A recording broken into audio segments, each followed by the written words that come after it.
الحمد لله نحمده ونستعينه ونستغفره ونؤمن به ونتوكل عليه ونعوذ بالله من شرور أنفسنا ومن سيئات أعمالنا من يهده الله فلا مضل له ومن يضلل فلا هادي له ونشهد أن لا إله إلا الله وحده لا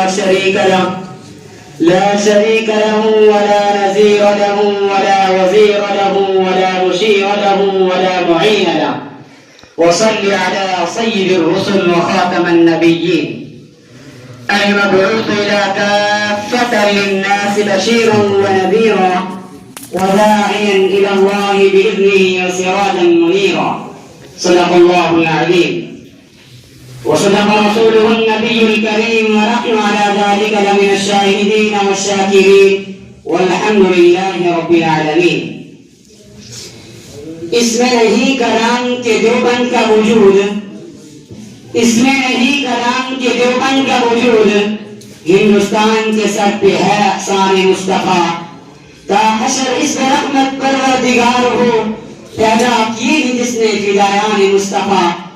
اور گونجے گا چاروں طرف نانوتوی کا نام، اور گونجے گا چاروں طرف نانوتوی کا نام، مانتا ہے جس نے بادہ عرفان مصطفیٰ. میرے واجب الاحترام قابل صد احترام حضرات علماء کرام اور حضرات اساتذہ کرام اور دارالعلوم فاروقیہ کے چمکتے دمکتے چاند ستاروں، مجھے آج یہ کہا گیا ہے کہ آپ حضرات کے سامنے علماء دیوبند کی تاریخ پیش کروں.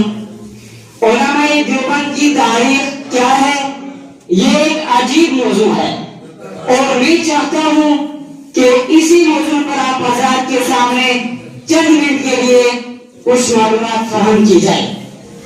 میرے دوستو، بر صغیر ہند و پاک میں جتنا کام علماء دیوبند نے کیا ہے، اتنا کام نہ کسی نے پہلے کیا اور نہ کوئی بعد میں کر سکے گا.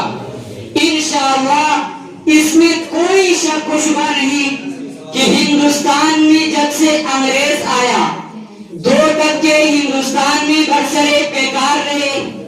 ایک طبقہ وہ تھا جس نے انگریز کے سامنے اپنی گردنیں جھکائی، انگریز سے معافیاں مانگی، انگریز سے جاگیریں حاصل کی، انگریز سے دولتیں حاصل کی، انگریز کے پاؤں پکڑے، جب تک زندگی بسر کی تو انگریز کی غلامی میں کی، اور جب موت آئی تو انگریز کی غلامی میں آئی. ایک طبقہ تو وہ تھا، اور دوسرا طبقہ